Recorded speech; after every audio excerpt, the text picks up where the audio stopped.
BNP অঙ্গ এবং সহযোগী সংগঠনের নেতৃবৃন্দরা আল্লাহ আপনার কাছে ফরিয়াদ করছি মাহমুদ আল্লাহ মেহরবান আমাদের স্বাধীনতার যুশক বীর মুক্তিযোদ্ধা বীর উত্তম আল্লাহ জান্নাতুল ফেরদৌস দান করেন মাহমুদ আল্লাহ মেহরবান আল্লাহ আমাদের মা দেশনেত্রী বেগম খালেদা জিয়াকে সুস্থতা দান করুন হায়াতুল তওবা দান করুন মাহমুদ আল্লাহ মেহরবান আল্লাহ আরাফাত রহমান বাবুকে জান্নাতুল ফেরদৌস দান করুন মাহমুদ আল্লাহ মেহরবান আল্লাহ আমাদের ভারপ্রাপ্ত চেয়ারম্যান জনাব তারেক রহমানকে সুস্থতা দান করুন অচিরে দিয়ে দেশে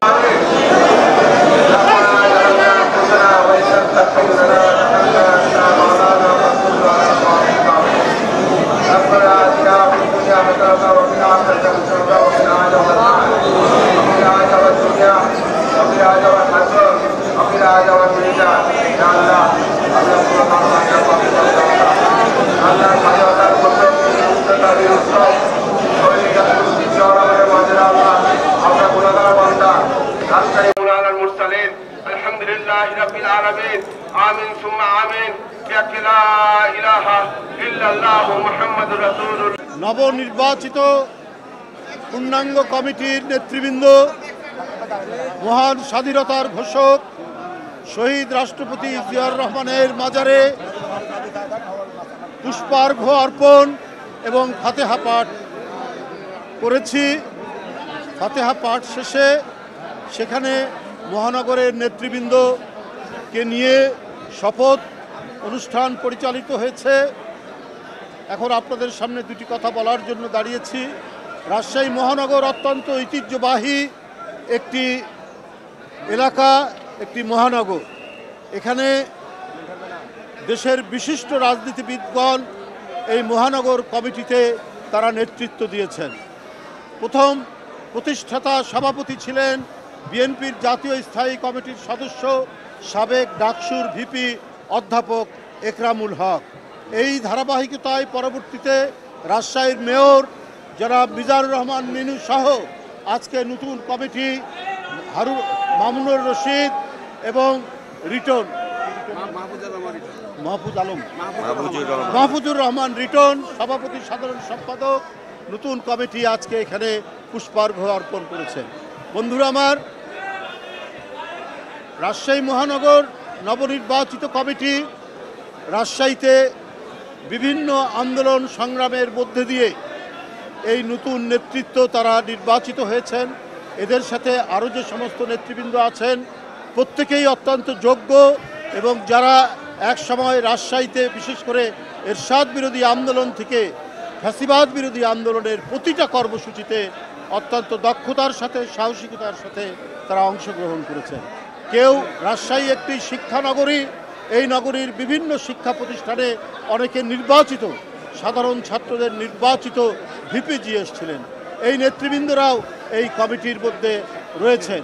বন্ধুরা আমার, আমরা মনে করি বর্তমান কমিটির নেতৃত্বে রাজশাহী যেমন বিএনপির একটি দুর্গ বলে সারা দেশে পরিচিত এবং বিএনপির জন্মের পর থেকে রাজশাহী মহানগর সহ রাজশাহী জেলাতে কখনোই ধানের শীষ পরাজয় বরণ করেনি। সেই ধারাবাহিকতা অব্যাহত থাকবে। রাজশাহী মহানগরের প্রার্থী হয়েছেন মিজানুর রহমান মিনু, সাবেক এমপি, সাবেক মেয়র, এবং এখানে যারা আজকে এসেছেন প্রত্যেকেই নিরলস প্রয়াসের মাধ্যমে, প্রচেষ্টার মাধ্যমে সেখানে গড়ে তুলবেন। বন্ধুরা আমার, আমরা মনে করি এই ধারা অব্যাহত রেখে রাজশাহীকে একটি সন্ত্রাস বিমুখ শান্তিময় শহরে পরিণত করবে। আর যাতে কখনোই কোনো ফ্যাসিবাদের উত্থান না হয়, কখনো যেন লুটপাট এবং সেখানে সন্ত্রাসের অভয়ারণ্য তৈরি না হয়, সেইটা বিএনপির নেতৃত্বে সেখানে প্রতিষ্ঠিত হবে এবং সেই ঐতিহ্য বিএনপি জন্মের পর থেকে রেখেছে।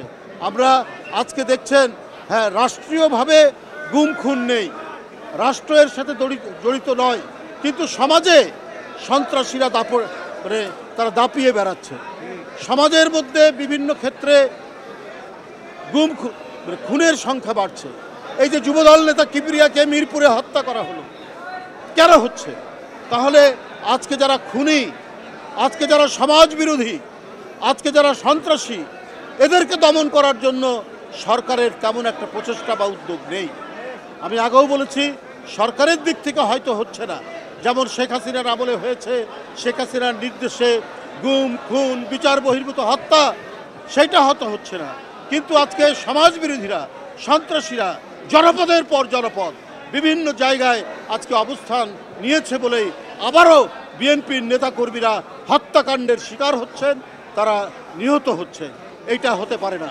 আজকে অন্তর্বর্তীকালীন সরকারের যারা রয়েছেন তারা তো নিরপেক্ষ সরকার, তারা নিরপেক্ষভাবে তারা অপরাধ দমন সন্ত্রাস দমন এই কাজগুলো করবেন, কিন্তু আমরা সেই দিক থেকে অনেক শিথিলতা দেখছি, আমরা সেই দিক থেকে অনেক গাফলতি দেখছি।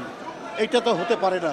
আর একটি সরকার কখনোই দক্ষ না হলে, আজকে দেখুন গতকাল যে ভয়াবহ ভূমিকম্প, সেই ভয়াবহ ভূমিকম্পের একটু ভয়াবহতা ছিল রিক্টার স্কেলে সামান্য, কিন্তু তাতেই ঢাকা শহরের যে ভয়াবহতা আমরা দেখেছি, এখন পর্যন্ত 10 জন মারা গেছে। কারণ যে সরকার 16-17 বছর ছিল, মানুষের জীবনের সুরক্ষা নিরাপত্তার ব্যবস্থা করেননি। অনুমোদন ছাড়াই রাজুকের প্রায় 95% ভবন তৈরি হয়। কি করে? কারণ এখানে দুর্নীতি আছে, এখানে দুর্নীতি ছিল।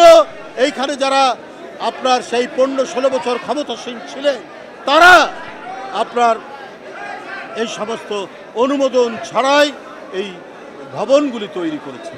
আজকে গোটা মহানগরী অত্যন্ত ঝুঁকির মুখে, অত্যন্ত বিপদের মুখে। কারণ যে জনবান্ধব সরকার ছিল না, শেখ হাসিনা ছিল লুটেরা সরকার, শেখ হাসিনা ছিল টাকা পাচারকারী একটা সরকার। তো আমরা অন্তর্বর্তীকালীন সরকারকে বলবো যে আপনারা এমন কিছু উদ্যোগ নিয়ে যান যাতে কমপক্ষে বাংলাদেশের মানুষ নিরাপদ থাকে। যে কোনো ধরনের বড় ভূমিকম্প হলে আপনার বড় বড় আবহবিদরা বলছেন যে প্রায় 8 লক্ষ ঘরবাড়ি পড়ে যাবে, একটু যদি বেশি, কালকে যেটা হয়েছে তার থেকে বেশি ভূমিকম্প হলে। তা আমরা এই যে ঝুঁকির মধ্যে, এই যে বিপদের মধ্যে বসবাস করছে ঢাকাবাসী বা বাংলাদেশের মানুষ, তো এইটার জন্য তো উদ্যোগ বা করণীয় কিছু রেখে যেতে পারতো সরকার, সেটা রাখেনি। যে পরবর্তী নির্বাচিত সরকার আসলে সেটা অনুকরণ করে যাবে। তো সুতরাং বন্ধুরা, আজকে ঢাকার একদিকে শীতলক্ষ্যা নদী, বুড়িগঙ্গা নদী, এই নদীর চারিদিকে শিল্প কলকারখানা এবং উঁচুতলা ভবন, এটা কারা অনুমোদন দিয়েছে? এটা কারা নির্দেশ দিয়েছে? গোটা মানুষকে, জনগণকে বিপদের মধ্যে ফেলেছে কারা? সেইটা আজকে সরকারকে খতিয়ে দেখে ব্যবস্থা নিতে হবে। আমি আজ সবাইকে উপস্থিত গণমাধ্যমের কর্মীদেরকে সবাইকে আমি আন্তরিক শুভেচ্ছা জানাচ্ছি। আমি আমার কথাগুলো বললাম রাজশাহী মহানগরের নবনির্বাচিত কমিটিকে সামনে।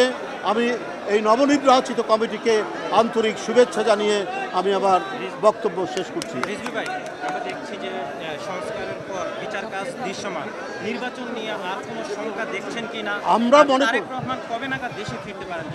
দেখুন, নির্বাচনের ব্যাপারে সরকার যেহেতু খুব সুস্পষ্ট ঘোষণা দিয়েছেন রমজানের আগেই নির্বাচন হবে, আমার বিশ্বাস সরকার এ ব্যাপারে অত্যন্ত দৃঢ় থাকবেন, তার মনোবল অটুট থাকবে, তার সিদ্ধান্তের থেকে কোনো নড়চড় হবে না। কারণ আমি আগেই বলেছি, অস্থিতিশীলতা তৈরি করার অনেক প্রচেষ্টা করবে পরাজিত শক্তিরা বিভিন্নভাবে। তো সেইটাকে দমন করা দায়িত্ব তো সরকার। সব কিছু করেই জনগণ যাতে ভোট কেন্দ্রে গিয়ে তার পছন্দ মতো ব্যক্তিকে ভোট দিতে পারে, সেই ব্যবস্থাটা দায়িত্ব হচ্ছে সরকারের। সেক্ষেত্রে গণতন্ত্রকামী সমস্ত রাজনৈতিক দল সরকারকে সহযোগিতা করে।